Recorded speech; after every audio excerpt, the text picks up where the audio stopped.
geografis.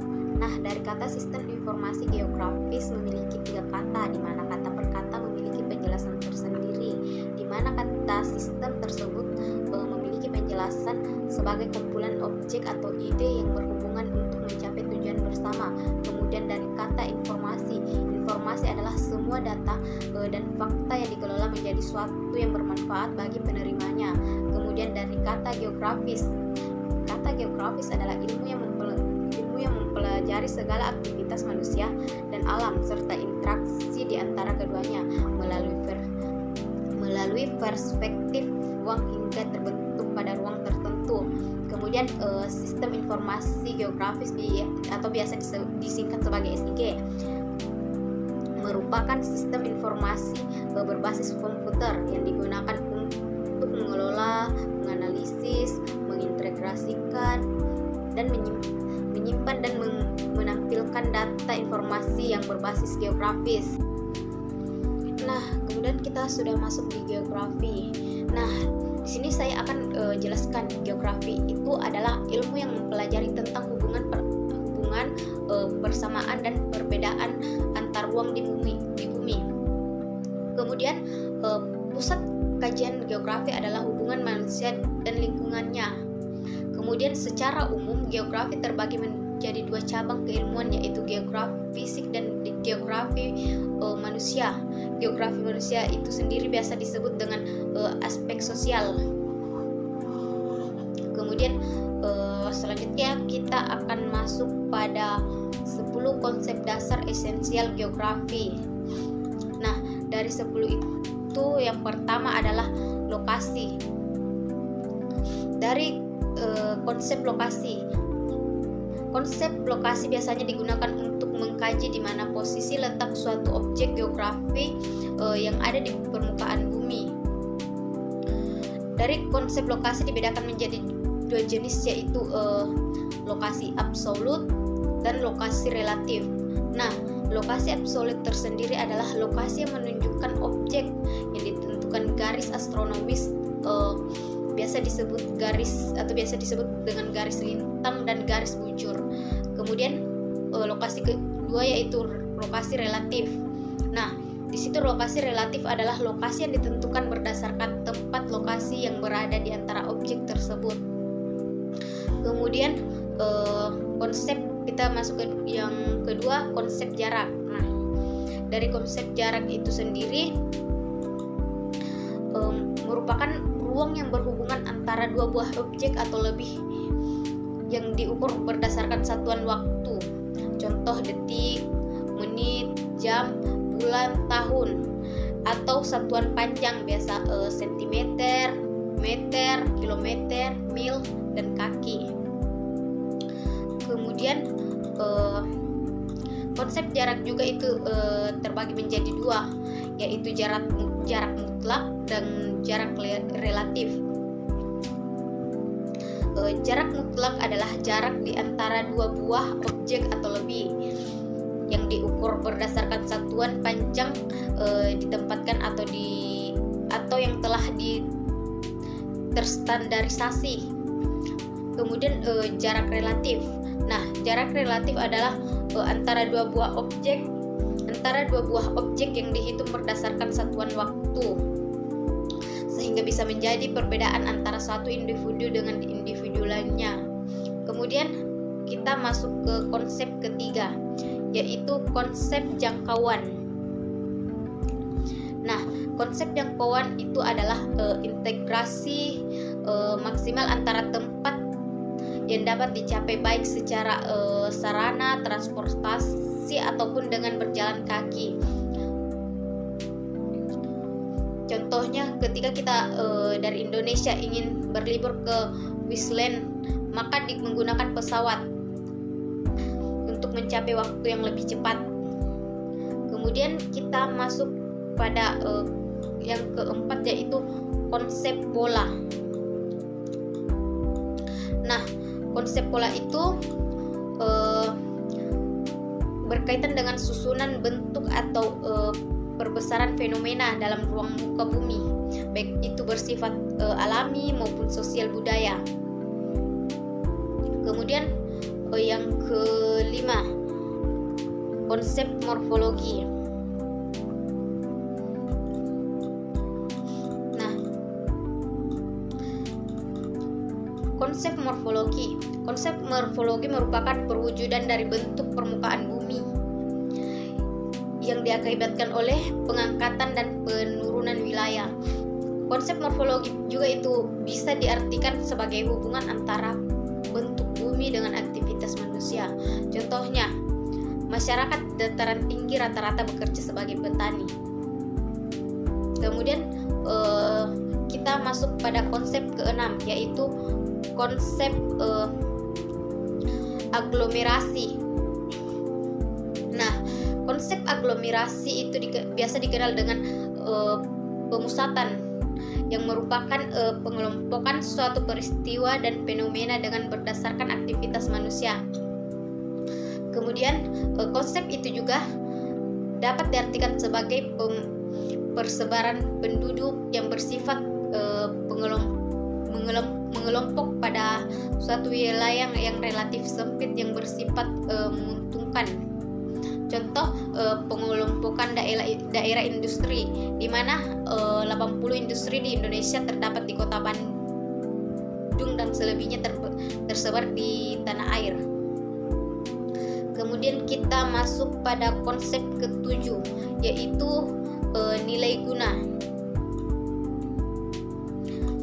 Nah, dari maksud nilai guna di sini adalah manfaat yang diberikan oleh suatu wilayah di muka bumi pada makhluk hidup atau penduduk. Tidak sama, tergantung kebutuhan yang bersangkutan, sifatnya relatif, di mana satu dengan lainnya pasti akan memiliki nilai guna yang berbeda. Contohnya, nah, di tempat wisata, bagi wisatawan merupakan tempat yang untuk berekreasi, tapi sedangkan untuk pedagang tempat wisata disebut merupakan tempat berdagang yang menguntungkan. Nah, kita masuk pada konsep ke-8, yaitu konsep interaksi dan interdependensi. Nah, di setiap wilayah tidak dapat memenuhi kebutuhan sendiri, tetapi memerlukan hubungan dengan wilayah lain, sehingga memunculkan adanya hubungan timbal balik dalam bentuk arus barang dan jasa, komunikasi, bersebar ide dan lain-lain. Contohnya gerakan orang, barang dan gagasan dari suatu tempat yang ke tempat lain. Kemudian kita masuk pada konsep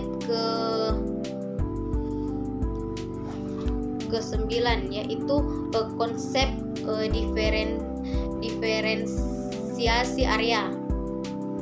Nah, konsep diferensiasi area itu berkaitan dengan ciri khas suatu daerah yang tidak memiliki daerah lainnya, sehingga menjadikan ciri khas tersebut sebagai suatu nilai tersendiri yang terdapat di dalamnya. Contohnya di daerah pegunungan sebagai daerah pertanian yang menghasilkan sayuran. Kemudian perikanan, perlautan, tambak pantai di daerah yang relatif datar yang terdapat tanaman padi. Kemudian kita masuk pada konsep yang ke-10, di mana konsep yang 10 itu yaitu keterkaitan dengan ruang. Konsep yang terakhir ini adalah konsep yang berkaitan, yaitu konsep suatu wilayah yang mempengaruhi atau berkaitan dengan wilayah lain. Suatu wilayah dapat berkembang karena adanya hubungan dengan wilayah lain.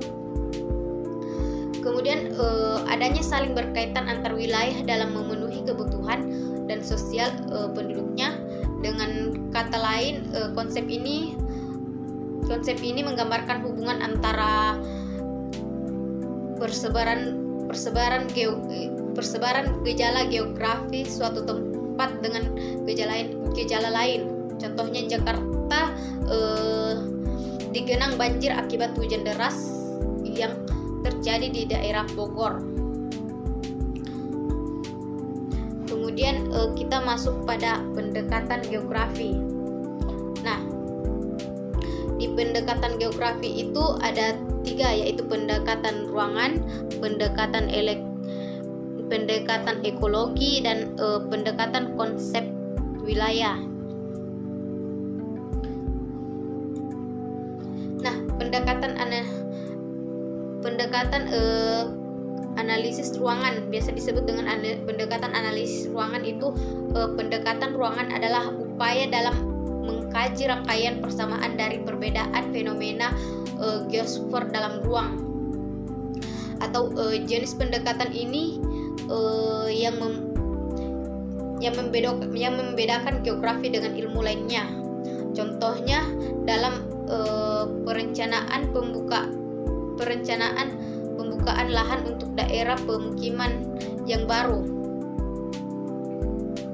Kemudian yang kedua itu ada pendekatan analisis ekologi. Pendekatan ini adalah upaya mengkaji fenomena geosfer terhadap integrasi antara organisme hidup dengan lingkungannya. Nah, di dalam organisme hidup, manusia merupakan suatu komponen yang penting dalam proses interaksi. Oleh karena itu, muncul istilah ekologi manusia yang mempelajari interaksi antar manusia serta antar manusia dan lingkungan.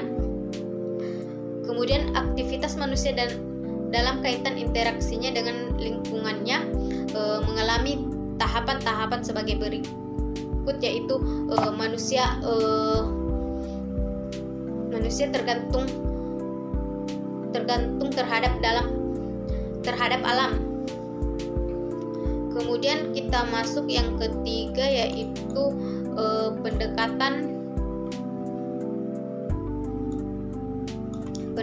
analisis kompleks wilayah.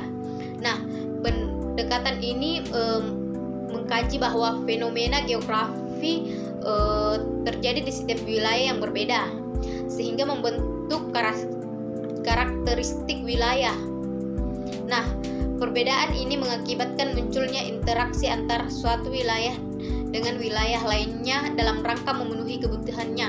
Contohnya, perbedaan komoditas dan kebutuhan antar wilayah melahirkan kegiatan perdagangan. Kemudian adapun prinsip-prinsip geografis. Nah, prinsip satu ilmu digunakan sebagai dasar yang menjelaskan fenomena yang terjadi dengan memahami karakteristik dan memiliki dan berkaitan dengan fenomena tersebut dengan masalah lain. Kemudian adapun prinsip-prinsip yang dipegang dalam geografi tersebut yaitu distribusi, di mana distribusi adalah persebaran fenomena geografi, integrasi adalah pola hubungan atau keterkaitan antara fenomena yang terjadi di permukaan bumi. Kemudian deskripsi adalah penjelasan fenomena yang ada di bumi. Kemudian karologi adalah kondisi suatu wilayah, perpaduan distribusi relasi dan deskripsi. Kemudian kita masuk pada komponen yang terintegrasi di dalam sistem informasi geografis, yaitu ada people, yaitu biasa disebut dengan user, ada software, kemudian ada data, lalu data setelah data ada approach, kemudian ada juga hardware. Selanjutnya kita masuk pada tahapan kerja sistem informasi geografis. Nah, dalam tahapan kerjanya itu ada data yang terdiri dari peta analog, data lapangan, foto udara, citra satelit, dan penghindaran jauh. Kemudian kita akan masuk pada database yang manajemen sistem, kemudian dimasukkan lalu disimpan dan dipanggil, kemudian melakukan pemrosesan atau processing, biasa disebut dengan processing, kemudian melakukan keluaran. Setelah melakukan keluaran akan keluar sebagai peta, kemudian menjadi label atau laporan. Setelah menjadi label biasa juga sudah menjadi data digital. Kemudian kita masuk pada sumber data. Yang pertama itu ada sumber data analog, yang kedua penginderaan jauh, kemudian data hasil pengukuran GPS, data hasil pengukuran lapangan. Selanjutnya kita masuk pada analisis data dalam sistem informasi geografis. Nah, di sini dalam analisisnya itu ada jalan, dalam analisisnya ada data jalan, hidrologi, garis pantai, batas admin, bentuk lahan, liputan lahan, penduduk,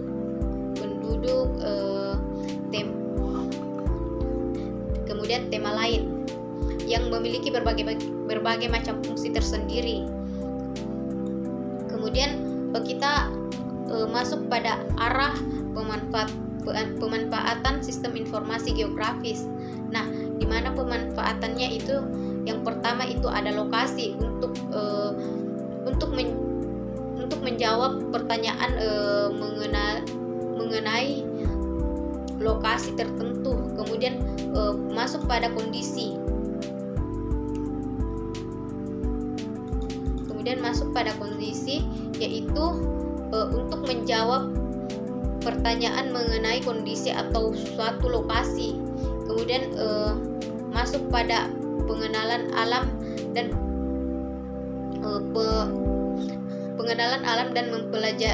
mempelajarinya. Kemudian untuk yang keempat itu adalah tren. Tren itu untuk melihat tren dari suatu keadaan.